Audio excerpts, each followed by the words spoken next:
This episode is sponsored by CPR Tents and Events, the Southwest's most dynamic party rental company, and by Battlesteel, practical tactical body armor, and by Botash, Las Vegas's best tactical and ammo store for all your shooting needs.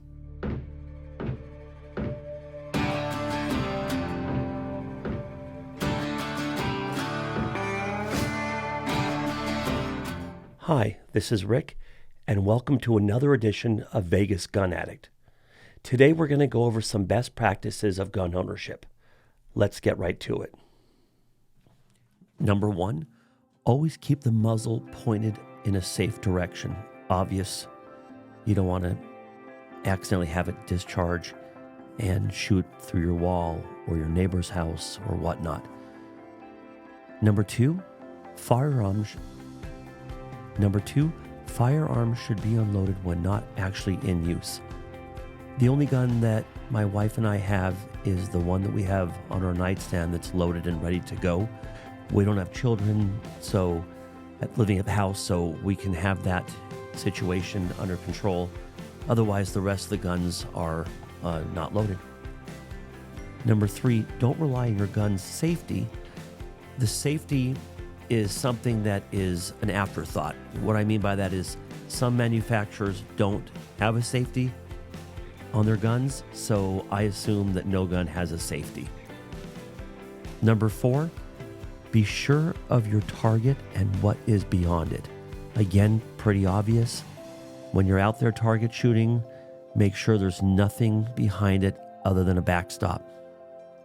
Because the worst thing you can do is hit a person that's behind there.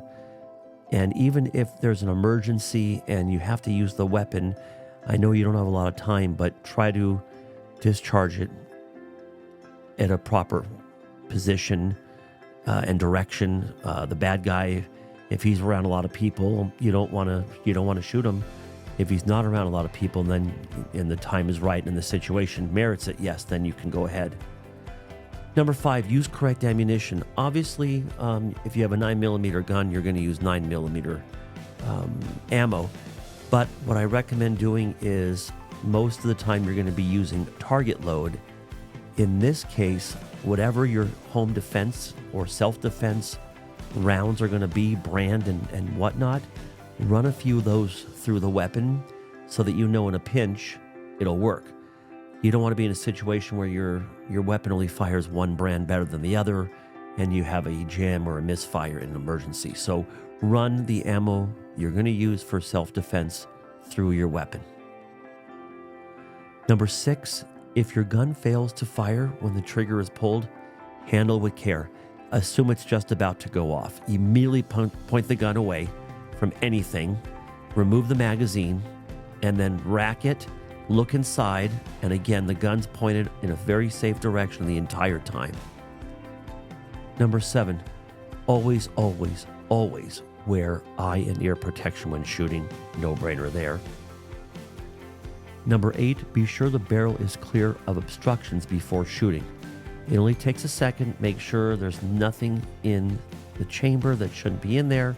Make sure it's clear and ready, and only your round is in there. And obviously do this with a lot of care. You don't want it to misfire. Number 9, clean your gun regularly. This is super important. Whenever my wife and I go shooting, every time we come back, the weapons are cleaned, lubed, and put away. What a lot of people will do is they'll come home, they'll leave the gun in the garage, not clean it, or just put it back and not clean it. No. You just come back home, immediately clean the gun, lube it, and put it away. And this is every single time you shoot. If you are not shooting the weapon very often, then every 6 months it should be cleaned and even sitting in your safe or whatnot. Number 10, learn the mechanical and handling characteristics of the firearms you use. My wife and I will round robin all of our weapons, so we're familiar with all of them at any given time. We all have our favorites, and you want to take that one to the range every weekend, great. But take some of the ones you're not firing at a regular interval and make it a regular interval. That way you're your gun is getting used, broken in, the more broken in, the better. And you're cleaning it because you're using it. And it'll always work if you do that. Just a really good thing to do. Get familiar with all your weapons. Number 11, always store your weapons in a safe and away from children. I can't stress this more.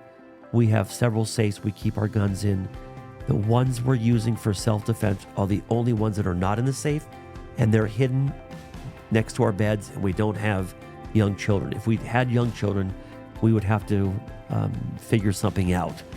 But the guns are all in a safe otherwise. And when we leave the house, they're obviously sitting in the safe. If we take a gun with us on our personal carry, we don't leave them in the car.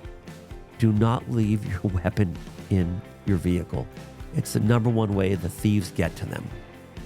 So that's what I have to say about gun safety. If you have any more to add or comments, go ahead and comment below. Thanks.